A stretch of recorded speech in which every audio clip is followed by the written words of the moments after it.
दोस्तों, दुनिया का वो कौन सा शहर है जहां साल भर टेम्परेचर -डिग्रीज में रहता है? तो इस आदमी की पलकें जमी क्यों हैं और इतनी बर्फबारी में ये बच्चे स्कूल क्यों जा रहे हैं? अगले कुछ मिनटों में आपको इन सभी सवालों के जवाब और ऐसे ही शॉकिंग फैक्ट्स जानने को मिलेंगे, तो देखते रहिए इस वीडियो को लास्ट तक। दोस्तों, हम सभी लोग सर्दियों का बहुत ही बेसब्री से इंतजार करते हैं, क्योंकि गर्मी में हम सभी लोगों का इतनी ज्यादा गर्मी से हाल बेहाल हो जाता है। इसीलिए पूरे 6 महीने की झुलसा देने वाली गर्मी के बाद जब सर्दियां आती हैं, तब जाकर कहीं हम और आप रिलैक्स महसूस कर पाते हैं। लेकिन क्या आपको पता है, दुनिया में एक ऐसा शहर है जहां गर्मियों के लिए लोग तरसते हैं। जी हाँ, आपने बिल्कुल सही सुना। आपको अपने शहर की सर्दी का जो भी एक्सपीरियंस है, वो शायद इस शहर के आगे कम ही होगा, क्योंकि ये दुनिया का सबसे ठंडा शहर है जहां पर लोगों की पलकें भी जम जाती हैं। तो वहीं दोस्तों, आपके शहर में इस बार कितनी ठंड पड़ी थी? चाहे जितनी भी पड़ी हो, हम दावा करते हैं कि वो रशिया के ओम्स्याकोन से कम ही होगी। वो ऐसा इसलिए क्योंकि यहाँ के सबसे कम तापमान -72 डिग्री सेल्सियस को नोट किया गया था। इसी के साथ इस शहर में -50 डिग्री तक तापमान सर्दियों में होना एक नॉर्मल सी बात है। और स्कूल भी इतने में बंद नहीं होते। यहाँ आलम यह है कि अगर खौलता हुआ पानी भी हवा में उछाल दिया जाए तो वो तुरंत ही बर्फ में बदल जाता है। जी हाँ, जैसा कि आप इस वीडियो में देख ही सकते हैं। यही हाल ओम्याकोन का है, जो दुनिया का सबसे ठंडा शहर माना जाता है, क्योंकि ये ठंडी जगह एंटार्क्टिका का या यूं कहें नॉर्थ पोल से जुड़ा है।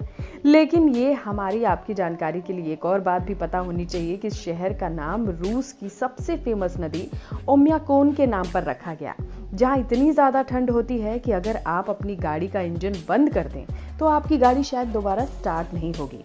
हालांकि कई लोगों ने इसे बेस्ट ट्रैवल डेस्टिनेशन भी माना है, पर हर कोई यहां आ नहीं सकता और यहां पर आने वालों को खास ट्रेनिंग लेनी होती है। लेकिन सबसे बड़ी समस्या तो ये है कि यहाँ के लोग अपनी रोजमर्रा के काम के लिए भी घर से बाहर नहीं जाते। जो काम करने के लिए बाहर जाता है, उनका ठंड में जमने और बीमार पड़ने का खतरा हमेशा बना ही रहता है।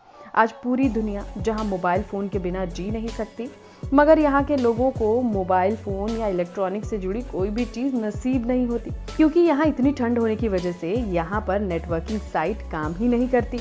और अगर इस बर्फीली जगह में किसी को काम करने के लिए गड्ढा खोदना पड़ता है, तो वो उसके अंदर आग लगाकर छोड़ जाते हैं, ताकि वो अगले दिन तक बर्फ न जम सके।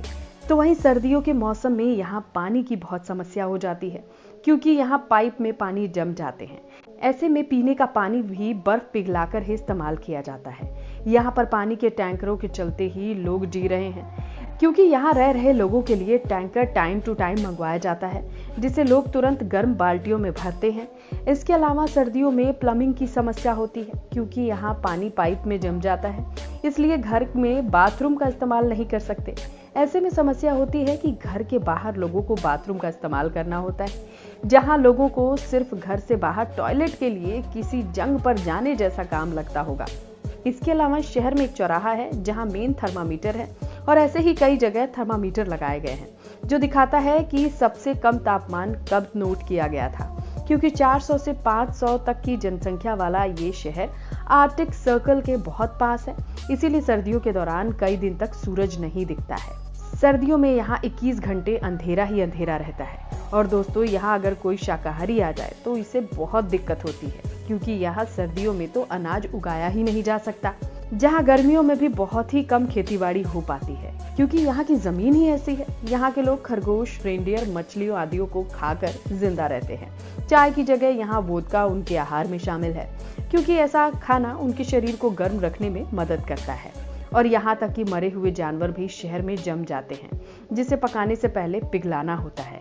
इसके साथ ही लोगों के घरों में हीटर परमानेंट चलते रहते हैं। लेकिन सबसे हैरानी की बात तो ये है कि सर्दियों के वक्त यहाँ बच्चे औसतन -50 डिग्री तक स्कूल जाते हैं, जिसमें भी इन्हें लेने के लिए एक स्पेशल स्कूल बस आती है, जो हर वक्त गर्म इंजन की सहायता से ही चलती है।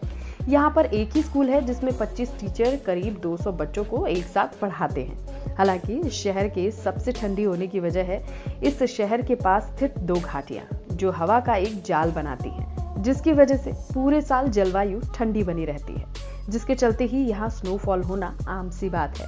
लेकिन ज्यादा तापमान गिरने के बाद यहाँ स्कूल बंद कर दिए जाते हैं। जहां इसी के चलते ही बच्चों को यहाँ के तापमान के हिसाब से सख्त बनाया जाता है, जिसके लिए 11 साल से बड़े बच्चों को ठंड से बचने के लिए -56 डिग्री सेल्सियस तापमान के नीचे ही घर में रुकने की अनुमति होती है। सर्दियों में तापमान -42 से -50 डिग्री सेल्सियस तक होता है। ऐसे में सभी बच्चों को स्कूल जाना पड़ता है। यहाँ दिसंबर के महीने में सूरज 10 बजे के करीब उगता है और दोस्तों यहाँ मरने वालों के लिए एक कब्र मिल जाए अल्लाह का ही करम होगा, क्योंकि -डिग्री टेम्परेचर में कहीं भी खुदाई करने के लिए कम से कम 2-3 दिन ही लगते हैं। यहाँ के लोग 20 घंटे की शिफ्ट किया करते हैं, क्योंकि लगातार काम करने से उनकी बॉडी जमनी शुरू हो जाती है, जो कि उनकी सेहत के लिए अच्छी नहीं है। तो वहीं यहाँ पर लोगों के कपड़े सुखाने का काम बहुत जल्दी हो जाता है, क्योंकि कपड़ों में लगा पानी तुरंत बर्फ में बदल जाता है, जिसे बाद में लोग झाड़कर साफ कर देते हैं। लेकिन दोस्तों, अब आप सोच रहे होंगे कि जब इतनी खतरनाक सर्दी है तो यहाँ पर लोग आखिरकार बसे क्यों हैं? दरअसल इस जगह का इतिहास ही ऐसा है, जिसकी वजह से ये शहर बना है। दरअसल साल 1920 से लेकर 1930 तक इस जगह पर फौज और गरीडिये रहा करते थे, लेकिन धीरे धीरे सोवियत की सरकार को यहाँ पर रह रहे लोगों को कंट्रोल करना काफी मुश्किल होता जा रहा था, जिसे देखते हुए सरकार ने इन लोगों को यहाँ की नागरिकता दे दी और देखते ही देखते ये बर्फीला शहर एक बस्ती में तब्दील हो गया। मगर मानना पड़ेगा ओमियाकोन को कि यहाँ रहने वाले लोग बड़े साहसी और मेहनती हैं, जो दुनिया के सबसे बर्फीले शहर में अपना गुजर बसर कर रहे हैं। तो दोस्तों, क्या आप भी कभी ओमियाकोन जैसे बर्फीले शहर में जाना चाहेंगे? अपना ओपिनियन हमारे साथ जरूर शेयर करें। साथ ही ऐसी और भी इंटरेस्टिंग वीडियोस को देखने के लिए हमारे चैनल को लाइक एंड सब्सक्राइब करना बिल्कुल ना भूलें।